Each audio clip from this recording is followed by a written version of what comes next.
Happy Sunday all, అందరూ ఎలా ఉన్నారు? Welcome back to another mini blog. ఇవాళ సండే కదా, సో మాకు సండే చర్చ్ అనేది ఎర్లీగా స్టార్ట్ అయిపోయి ఎర్లీగా ఎండ్ అయిపోతుంది. సో అందుకోసం అనేసి ఇంట్లో పని తొందరగా చేసుకొని పిల్లల్ని కూడా ఫ్రెష్ చేసేసి ఇప్పుడు నేనైతే చర్చ్కి వెళ్తున్నాను. మాకు మంత్లో ఫస్ట్ సండే బల్లారాధన ఉంటుంది. ఆ రోజు వైట్ డ్రెస్ వేసుకొని వెళ్ళాలి. సో నేనైతే వైట్ డ్రెస్ వేసుకున్నా, కానీ చున్నీ చూశాను, ఎంత వెతికినా వైట్ చున్నీ కనపడట్లేదు, ఎక్కడో బట్టలల్లో ఉంది. సో చర్చ్కి అయితే లేట్ అవుతుంది, అందుకే ఇంకా నా దగ్గర ఒక పింక్ చున్నీ ఉంది. సో ఆపోజిట్ కలర్ వేసుకుంటే బాగుంటుంది అనేసి పింక్ అయితే వేశాను. ఎలా ఉందో కామెంట్ సెక్షన్లో షేర్ చేయండి. చాలామంది అడుగుతున్నారు, అక్క మీ డ్రెస్సులు చాలా బాగుంటాయి. సో నిన్న నేను ట్రైబల్ మ్యూజియంకి వెళ్ళాను కదా, ఆ రోజు వేసుకున్న డ్రెస్ అయితే చాలా బాగుంది, ఎక్కడ తీసుకున్నారు అక్క అని అడుగుతున్నారు. సో నేను ఎక్కువగా తీసుకునే డ్రెస్లో ఆన్లైన్లో ఉంటాయి, ఆఫ్లైన్లో ఉంటాయి.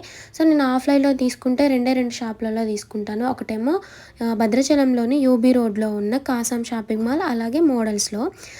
ఇంకా ఆన్లైన్ షాపింగ్ అంటే మీషో, అది కూడా రేటింగ్స్ రివ్యూస్ చూసి ఎన్ని స్టార్స్ ఇచ్చారో అవన్నీ పర్టికులర్గా అబ్జర్వ్ చేసి సో తీసుకుంటా. ఎందుకంటే ఒక 2-3 టైమ్స్ నాకు ఆన్లైన్లో ఫ్రాడ్ జరిగింది, అందుకోసం అనేసి ఆన్లైన్లో అంత పెద్దగా నమ్మను. సోన్ పాప అయితే మాకంటే ముందే వాళ్ళ నానమ్మతో వెళ్ళిపోయింది. చర్చ్ నుంచి వచ్చేటప్పుడు పిల్లలకి వాళ్ళ ఫ్రెండ్షిప్ డే కదా, వాళ్ళకి ఏమైనా రింగ్స్ తీసుకుందాం అనేసి.